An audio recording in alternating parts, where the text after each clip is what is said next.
ومن الليل فتهجد به نافلة لك عسى أن يبعثك ربك مقاما محمودا।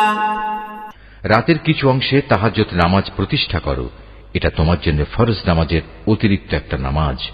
আশা করা যায় তোমার মালিক এর বরকত দ্বারা তোমাকে প্রশংসিত মর্যাদায় প্রতিষ্ঠিত করবেন।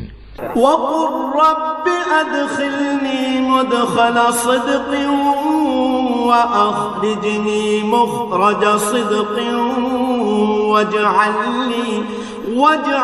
لي من لدنك سلطانا نصيرا।